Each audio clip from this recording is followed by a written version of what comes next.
মই মুহূৰ্তত উপস্থিত আছোঁ তিনিচুকীয়া নপুখুৰীৰ মটক বিহুত আৰু এই মুহূৰ্তত মটক বিহুৰ পৰিৱেশ দেখুৱাইছোঁ এক উখল মাখল পৰিৱেশ।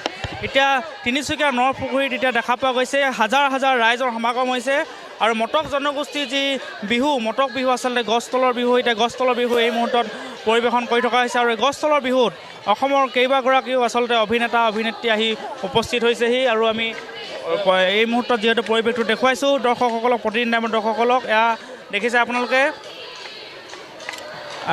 এতিয়া গছতলৰ বিহুত হাজাৰ হাজাৰ আচলতে বিভিন্ন প্ৰান্তৰ পৰা অহা গাঁৱৰ নাচনীয়ে নাচি থকা পৰিলক্ষিত হৈছে আৰু বিভিন্ন প্ৰান্তৰ পৰা অহা ডেকাসকলে নচুৱাই বিহু নামেৰে নচোৱা পৰিলক্ষিত হৈছে। এফালে কেইবাগৰাকী অভিনেতা অভিনেত্ৰী আহি উপস্থিত হৈছে আৰু ৰবি শৰ্মা তেখেতৰ পৰা আমি কিছু মনৰ অনুভৱ জানিবলৈ চেষ্টা কৰিম। এফালে অভিনেত্ৰী বৰষাণী বিষয়া তেখেতো আছে আৰু আমি পৰিৱেশটো কিছু প্ৰতিদিন টাইমত দৰ্শকসকলক এই মুহূৰ্তত দেখুৱাইছোঁ আৰু তেখেতলোকৰ মনৰ অনুভৱ জানিবলৈ চেষ্টা কৰিম। এই উখল মাখল পৰিৱেশ বিভিন্ন প্ৰান্তৰ পৰা হাজাৰ হাজাৰ ৰাইজৰ সমাগম হোৱা দেখা পোৱা গৈছে। দাদা কি ক'ব, কি অনুভৱ? বিৰাট ভাল লাগিছে আহি, ইমান সুন্দৰকৈ আটাই আয়োজন কৰিছে। উদ্যোক্তাসকলৰ মই এই প্ৰচেষ্টাৰ শলাগ লৈছোঁ। আমাৰ কলা সংস্কৃতি ধৰি ৰখাৰ এই পদ্ধতি তেওঁলোকৰ সঁচাকৈ শলাগ ল'বলগীয়া আৰু এই ধৰণৰ চিন্তা চৰ্চাৰে যদি আমি আগবাঢ়োঁ আমাৰ পিছৰ প্ৰজন্মই আমাৰ এই কলা সংস্কৃতিবোৰ ধৰি ৰখাত সুবিধা হ'ব। তেওঁলোক পৰিচিত হৈ থাকিব, তেওঁলোক শিপাৰ লগত জড়িত হৈ থাকিব। গতিকে আৰু ইয়াৰে এটা অংশ হ'বলৈ পাই নথৈ আনন্দিত হৈছোঁ। ঈশ্বৰৰ ওচৰত প্ৰাৰ্থনা কৰিছোঁ এই গছতলৰ বিহু এই অনুষ্ঠান যেন সদায় হৈ থাকক, আজীৱন হৈ থাকক আৰু অসমীয়া জাতিৰ পৰিচয় যাতে এদিন বিশ্বৰ দৰবাৰত জিলিকি উঠক। ধন্যবাদ জনাইছোঁ। এই মুহূৰ্তত পৰিৱেশ দেখুৱাইছোঁ বিভিন্ন প্ৰান্তৰ পৰা যিহেতু অভিনেত্ৰী অভিনেতাসকল আহিছে আৰু আমি পৰিৱেশটো দেখুৱাইছোঁ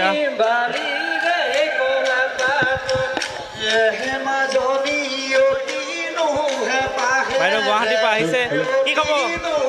খুব ভাল লাগিছে ইয়ালৈ আহি আৰু এই মটক সদৌ অসম মটক যুৱ ছাত্ৰ সন্মিলনৰ যি আয়োজন সেই ইয়ালৈ মোক নিমন্ত্ৰণ কৰি অনাৰ কাৰণে মই আচলতে নথৈ আনন্দিত আৰু তেখেতসকলক মই আন্তৰিক ধন্যবাদ জ্ঞাপন কৰিছোঁ। কাৰণ এই ধৰণে আচলতে আমাৰ অসমীয়া বুলি চিনাকি দিবলৈ হ'লে আমাৰ নিজৰ কলা সংস্কৃতি মোৰ একেবাৰে মোৰ নিজস্ব কথা কলা সংস্কৃতি পৰম্পৰাগতভাৱে ধৰি ৰখাটো আমাৰ প্ৰতিজন অসমীয়াৰ দায়িত্ব বুলি মই ভাবোঁ। কিয়নো আমাৰ চিনাকি কলা সংস্কৃতিয়ে আমাৰ পৰিচয় দিয়ে, এগৰাকী অসমীয়াৰ পৰিচয় দিয়ে। গতিকে এই ধৰণে আজি যি মটকসকলে ছাত্ৰ সন্মিলনে যি কৰিছে সেইটো কাৰণে তেখেতসকল ধন্যবাদ। আপুনি আহি নাচি থাকিব পৰা নাই, ৰ'ব পৰা নাই? নাচি আছোঁ মইতো নোৱাৰোঁ। এই বিহু নাই মানে মাধুৰিমা নাই। যিদিনাখনে মই নাচিব নোৱাৰোঁ সেইদিনাখনে চাগে মই মানে জীয়াই থকাটো মোৰ কাৰণে বহুত টান হ'ব। সেইটোৱেই কথা আৰু বিহু য'ত মাধুৰিমাটোত। ধন্যবাদ জনাইছোঁ আৰু পৰিৱেশটো যিহেতু মই মুহূৰ্তত দেখুৱাই আছোঁ আৰু মই দৰ্শকসকলক দেখাবৰ কাৰণে চেষ্টা কৰিম আৰু বহু যিহেতু কেইবাগৰাকী অভিনেত্ৰী আহি উপস্থিত হৈছে, অভিনেতা অভিনেত্ৰী আছে, আমি তেখেতলোকৰ পৰাও মন্তব্য ল'বলৈ চেষ্টা কৰিম আৰু মই মুহূৰ্তত যিহেতু দেখুৱাই আছোঁ পৰিৱেশটো সামগ্ৰিকভাৱে আমি পৰিৱেশটো দেখুৱাই আছোঁ আৰু অভিনেত্ৰী বৰষাণী বিষয়া তেখেতেও আচলতে নাচি থকা পৰিলক্ষিত হৈছে। বাইদেউ কি ক'ব, গুৱাহাটীৰ পৰা আহিছে, কেনেকুৱা লাগিছে? আহি খুব ভাল লাগিছে। মই মানে ভবাতকৈও বহুত বেছি ভাল লাগিছে। মই শুনিহে আছিলোঁ বা আমাৰ কাকতৰ যোগেদি প্ৰতিদিন কাকতৰ যোগেদি বাতৰি প্ৰকাশ কৰোঁতে জানো এই মটক বিহু সম্পৰ্কে, কিন্তু আহি দেখি মানে মই অভিভূত আৰু ইমানখিনি মানুহে এনেকৈ এই বিহুটো এই সংস্কৃতি পৰম্পৰাগতভাৱে ৰাখিছে সেইটো বহুত ডাঙৰ কথা। কিয়নো আজিকালি সংস্কৃতিটো বৰ্তাই ৰখাটো এটা প্ৰত্যাহ্বান হৈ পৰিছে। তেনেকুৱা পৰিস্থিতিত মটক ছাত্ৰ সন্মিলনে যুৱ ছাত্ৰ সন্মিলনে উদ্যোগত সকলো মটক ৰাইজে এনেকৈ নিজৰ সংস্কৃতিটো আগবঢ়াই নিছে, খুব ভাল লাগিছে। যিহেতু হাজাৰ হাজাৰ নাচনী নাচি আছে আৰু বিভিন্ন প্ৰান্তৰ পৰা গাঁৱৰ যুৱকসকল আহিছে, বিহু নাম গাই আছে আৰু দেখিছে অভিনেত্ৰী বৰষাণী বিষয়া তেখেতেও ৰ'ব পৰা নাই আচলতে নাচনীসকলৰ সৈতে নাচি থকা পৰিলক্ষিত হৈছে আৰু আমি প্ৰতিদিন টাইমৰ দৰ্শকসকলক এই মুহূৰ্তত পোনে পোনে আমি যিমান পাৰোঁ পৰিৱেশটো দেখুৱাবৰ কাৰণে চেষ্টা কৰিছোঁ আৰু আমি তেখেতৰ পৰা মন্তব্য ল'বলৈ চেষ্টা কৰিম। কি ক'ব বাইদেউ এই মুহূৰ্তত? বিৰাট বেছি ভাল লাগিছে, আৱেগিক হৈছোঁ, আনন্দিত হৈছোঁ। সঁচাকৈ আমাৰ অসম সোণৰ অসম, বাৰে ৰহণীয়া যি আমাৰ সংস্কৃতি, আজি মটকসকলৰ ইয়াতে গছতল বিহু উপভোগ কৰিবলৈ আহি ইমান যে ভাল লাগিছে। কেনেকৈ গোটেই যুৱ প্ৰজন্মৰ এই গাভৰু বিহু এতিয়া চলি আছে, আপোনালোকে দেখিছে গছতলত গাভৰুসকলে নাচি আছে, পৰম্পৰাগতভাৱে উপস্থাপন কৰিছে গোটেই অনুষ্ঠানটো।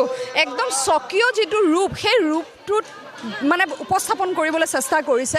তাৰ বাবে মই সদৌ অসম মটক যুৱ ছাত্ৰ সন্মিলনক ধন্যবাদ জ্ঞাপন কৰিছোঁ যে তেওঁলোকৰ যি চিন্তা, যি প্ৰচেষ্টা, সংস্কৃতি মটকসকলৰ যি সংস্কৃতি, চহকী সংস্কৃতিক জীয়াই ৰখাৰ যি প্ৰচেষ্টা, তাৰ শলাগ লৈছোঁ আৰু ভগৱানৰ ওচৰত প্ৰাৰ্থনা জনাইছোঁ এনেকৈ আগুৱাই যাওক।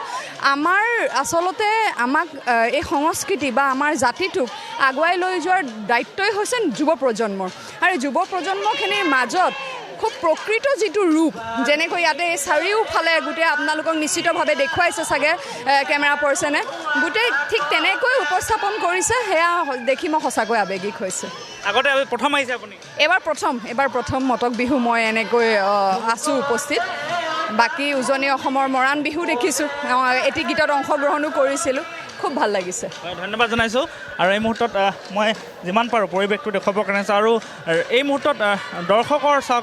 বিশ্বজিৎ, এই মুহূৰ্তত আপোনাক ধন্যবাদ জনাইছোঁ। আৰু তিনিচুকীয়াৰ পৰা আমি পৰিৱেশ দেখুৱালোঁ। মটক বিহুৰ এক প্ৰকাৰ উদুলি মুদুলি পৰিৱেশে বিৰাজ কৰা পৰিলক্ষিত হৈছে আৰু পৰম্পৰা ৰক্ষা কৰি এইদৰে প্ৰত্যেক বছৰৰ দৰে এইবাৰো উদযাপন কৰা হয় মটক বিহু। আৰু মটক বিহু থলীৰ পৰা আমি আপোনালোকক সেই দৃশ্য দেখুৱাইছোঁ। এক প্ৰকাৰ উদুলি মুদুলি পৰিৱেশে বিৰাজ কৰা পৰিলক্ষিত হৈছে। নপুখুৰী বেংবৰাৰ পাৰত এইদৰে উদযাপন কৰা হয় মটক বিহু, য'ত কেইবাগৰাকীও অভিনেতা অভিনেত্ৰী আৰু কণ্ঠশিল্পীয়ে অংশগ্ৰহণ কৰা পৰিলক্ষিত হয়। সদৌ অসম মটক যুৱ ছাত্ৰ সন্মিলনৰ উদ্যোগত এইবাৰ অনুষ্ঠিত হয় মটক বিহু। তিনিচুকীয়া জিলা সমিতিৰ উদ্যোগত এদিনীয়া কাৰ্যসূচীৰে আজি অনুষ্ঠিত হয় এই মটক বিহু।